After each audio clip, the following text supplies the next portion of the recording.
Hello everyone, welcome to SSLC and PUC knowledge hub. ನಾಳೆಯಿಂದ SSLC ಪರೀಕ್ಷೆ ಇದ್ದು ಪ್ರಾರಂಭವಾಗ್ತದೆ. So ಇಲ್ಲಿ ಅದರ ಬಗ್ಗೆ ಲಿಟಲ್ ಬಿಟ್ ಮಾಹಿತಿಯನ್ನು ನೀಡಲಿಕ್ಕೆ ಈ ವಿಡಿಯೋವನ್ನು ಮಾಡಿದ್ದೀನಿ. ವಿಡಿಯೋ ಇಷ್ಟವಾದರೆ ದಯಮಾಡಿ ಲೈಕ್ ಮಾಡಿ, ಶೇರ್ ಮಾಡಿ, ಸಬ್ಸ್ಕ್ರೈಬ್ ಮಾಡಿ ಅಂತ ಹೇಳ್ತಾ ವಿಡಿಯೋವನ್ನು ಸ್ಟಾರ್ಟ್ ಇಲ್ಲಿ ನಾನು ಮಾಡ್ತಾ ಇದ್ದೀನಿ. SSLC ಪರೀಕ್ಷೆ ನಾಳೆಯಿಂದ. ಈ ಸಾಲಿನ SSLC ವಾರ್ಷಿಕ ಪರೀಕ್ಷೆ ಮಾರ್ಚ್ 18ರಂದು ಅಂದರೆ ನಾಳೆ ಬುಧವಾರ ಆರಂಭವಾಗಲಿದ್ದು ಏಪ್ರಿಲ್ 2ರವರೆಗೆ ನಡೆಯಲಿದೆ.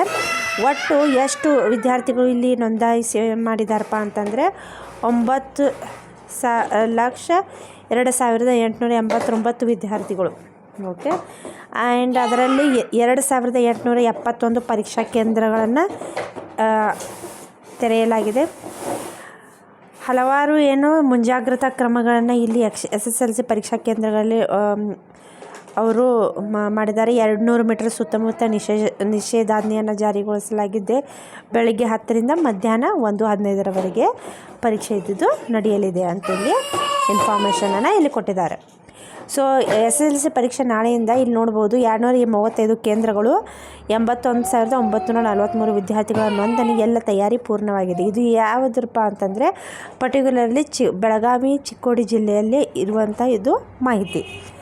ಹೌದಾ, ಇಲ್ಲಿ ಬೆಳಗಾವಿ ಮತ್ತು ಚಿಕ್ಕೋಡಿ ಜಿಲ್ಲೆಯಲ್ಲಿ ಹೇಳಬೇಕಪ್ಪ ಅಂತಂದರೆ SSLC ಪರೀಕ್ಷೆ ಸಲುವಾಗಿ ಅವರು ಬದಲಾವಣೆ ಕೆಲವೊಂದು ಚೇಂಜಸ್ಗಳನ್ನು ಇಲ್ಲಿ ಮಾಡಿದ್ದಾರೆ. ಏನಪ್ಪ ಅಂತಂದರೆ 235 ಕೇಂದ್ರಗಳಲ್ಲಿ 81,943 ವಿದ್ಯಾರ್ಥಿಗಳು ಪರೀಕ್ಷೆಯನ್ನು ಇಲ್ಲಿ ಬರಿತಾ ಇದ್ದಾರೆ. ಇದರಲ್ಲಿ ಶೈಕ್ಷಣಿಕ ಜಿಲ್ಲೆಯಲ್ಲಿ 104 ಕೇಂದ್ರ, 34,367 ವಿದ್ಯಾರ್ಥಿಗಳು ನೋಂದಣಿಯನ್ನು ಮಾಡಿಕೊಂಡಿದ್ದಾರೆ.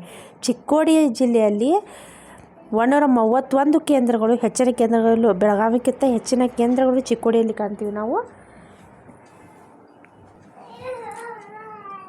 47,576 ವಿದ್ಯಾರ್ಥಿಗಳು ಪರೀಕ್ಷೆಯನ್ನು ಇಲ್ಲಿ ಬರಿತಾ ಇದ್ದಾರೆ.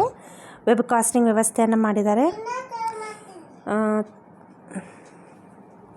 ಇಲ್ಲಿ ನೋಡಬಹುದು, ಪರೀಕ್ಷೆ ಎಲ್ಲ ಕೇಂದ್ರ ಸಜ್ಜುಗೊಳಿಸಿದ್ದು ವಿದ್ಯಾರ್ಥಿಗಳು ಅಗತ್ಯ ಮೂಲ ಸೌಕರ್ಯಗಳನ್ನು ಕಲ್ಪಿಸಲಾಗಿದೆ ಮತ್ತು ಉಚಿತವಾಗಿ ಪ್ರಯಾಣ ಮತ್ತು ಕುಡಿಯುವ ನೀರಿನ ವ್ಯವಸ್ಥೆ ಎಲ್ಲವನ್ನು ಇಲ್ಲಿ ಮಾಡಲಾಗಿದೆ.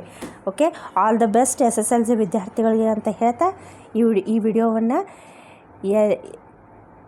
ಯಾರು ನೋಡ್ತಾ ಇದ್ದೀರಿ ಎಲ್ಲರಿಗೂ ಆಲ್ ದ ಬೆಸ್ಟ್. ಹೌದಾ, ಮತ್ತು ಯಾರು ಎಕ್ಸಾಮ್ ಅಟೆಂಪ್ಟ್ ಮಾಡ್ತಾ ಇದ್ದೀರಾ ಅವರೆಲ್ಲರೂ ಕೂಡ ಅಂಜಬೇಡಿ, ಧೈರ್ಯವಾಗಿ ಎಕ್ಸಾಮನ್ನು ಬರೀರಿ ಅಂತ ಹೇಳ್ತಾ ವಿಡಿಯೋವನ್ನು ಇಲ್ಲಿಗೆ ಎಂಡ್ ಮಾಡ್ತಾ ಇದ್ದೀನಿ. ಧನ್ಯವಾದಗಳು.